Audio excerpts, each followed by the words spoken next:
ક્યારેય વિચાર્યું છે કે રણની કાળજાળ ગરમીમાં ઊંટ કેવી રીતે ટકી રહે છે? અથવા અંધારું થતાં જ આપણો પડછાયો કેમ બને છે? બસ આવા જ રસપ્રદ સવાલોના જવાબ શોધવા માટે વિજ્ઞાનની આ સફરમાં આપનું સ્વાગત છે. આજે આપણે જીવનના ઊંડા રહસ્યોથી લઈને આપણી આસપાસની દુનિયાના નિયમો સુધીની એક મજેદાર સફર કરીશું.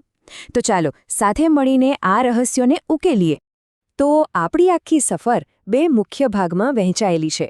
પહેલા ભાગમાં આપણે સજીવોની અદ્ભુત દુનિયામાં ડૂબકી મારીશું અને પછી બીજા ભાગમાં આપણે એ નિયમોને સમજીશું જે આપણી આસપાસની દુનિયાને ચલાવે છે. તૈયાર છો ને? તો ચાલો શરૂઆત કરીએ આપણા પહેલા ભાગથી.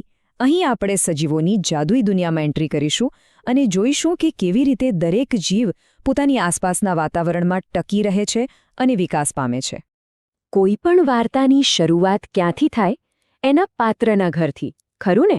તો ચાલો આપણે પણ સજીવોની આ વાર્તાની શરૂઆત એમના ઘરથી કરીએ, એટલે કે એમના નિવાસસ્થાનથી, કારણ કે કોઈ પણ જીવનું ઘર જ એની આખી કહાણી કહે છે. ચાલો એક એવા સવાલથી શરૂ કરીએ જે કદાચ આપણા બધાના મનમાં ક્યારેક ને ક્યારેક આવ્યો જ હશે. રણની સળગતી રેતી, જ્યાં પાણીનું નામ નિશાન ન હોય, ત્યાં આ ઊંટ આટલા આરામથી જીવી કેવી રીતે શક્ય છે? બસ આ જ સવાલનો જવાબ આપણને વિજ્ઞાનના બે બહુ જ મહત્વના કોન્સેપ્ટ સમજાવશે: નિવાસસ્થાન અને અનુકૂલન. તો આ નિવાસસ્થાન એટલે કે હેબિટાટ એ ખાલી કોઈનું એડ્રેસ નથી, એ એક આખી દુનિયા છે. જેમ આપણને રહેવા માટે ઘર, ખાવા માટે ખોરાક અને પીવા માટે પાણી જોઈએ, બસ એ જ રીતે દરેક સજીવને એનું નિવાસસ્થાન આ બધું જ પૂરું પાડે છે. એમ કહી શકાય કે એ જીવન માટેની એક કમ્પ્લીટ સપોર્ટ સિસ્ટમ છે.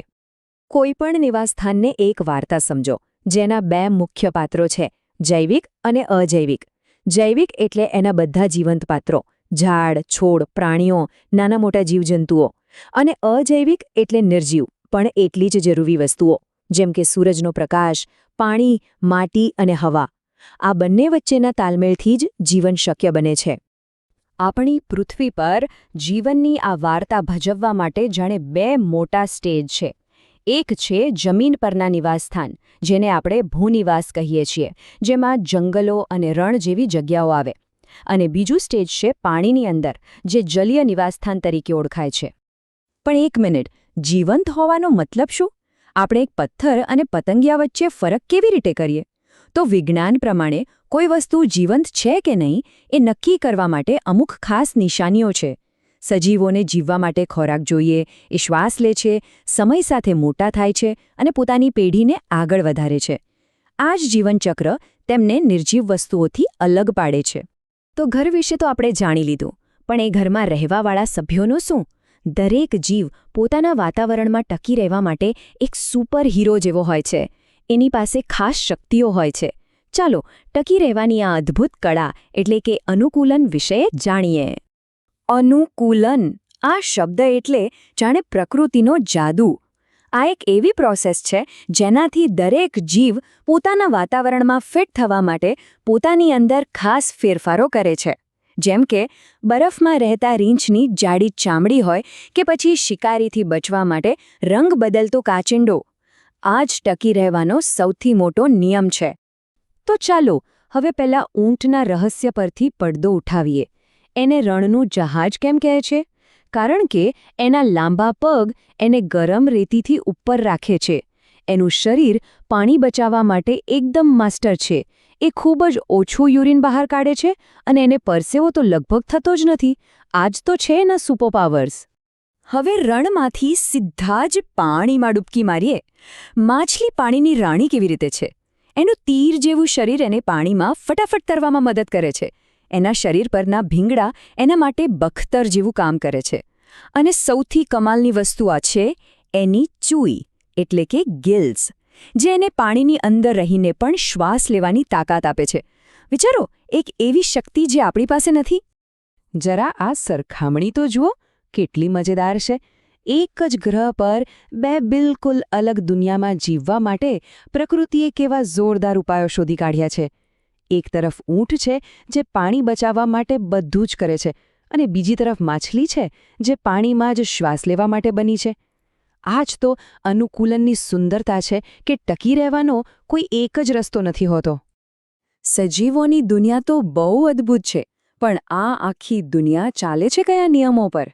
ચાલો હવે આપણી સફરના બીજા ભાગમાં જઈએ. અહીં આપણે બાયોલોજીમાંથી ફિઝિક્સ તરફ વળીશું અને એવા નિયમોને સમજીશું જે આપણી આસપાસની દરેક વસ્તુને કંટ્રોલ કરે છે, પછી એ ગતિ હોય કે પ્રકાશ.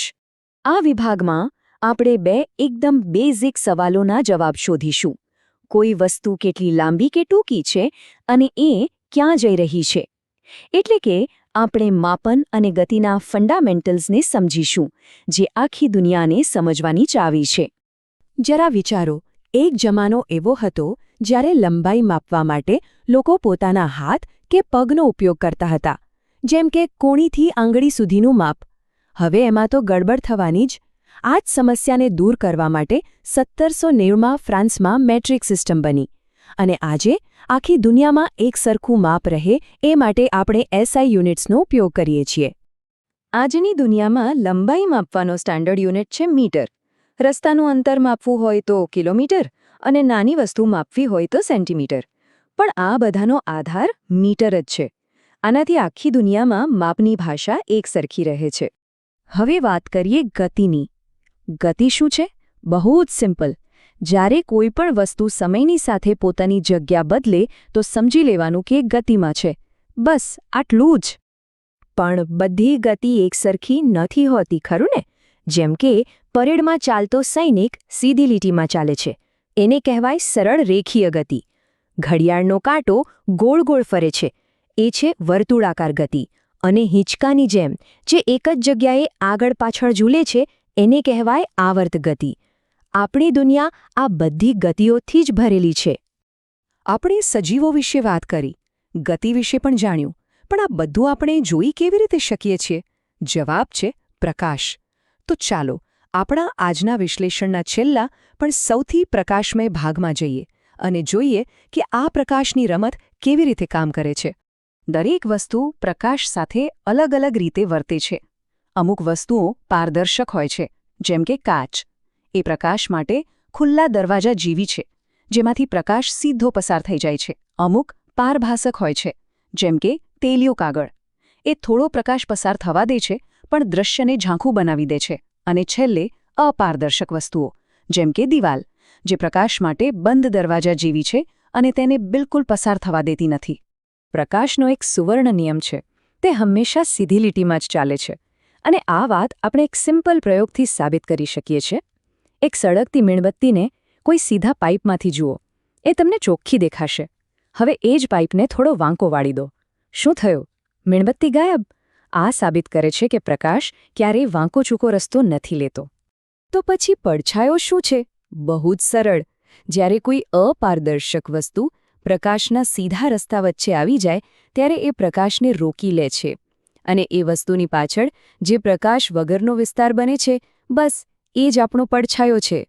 તો રણના ઊંટથી લઈને પડછાયાના વિજ્ઞાન સુધી આજે આપણે જોયું કે આપણી દુનિયા કેટલી બધી નાની મોટી અજાયબીઓથી ભરેલી છે. પણ આ તો ખાલી એક ઝલક હતી.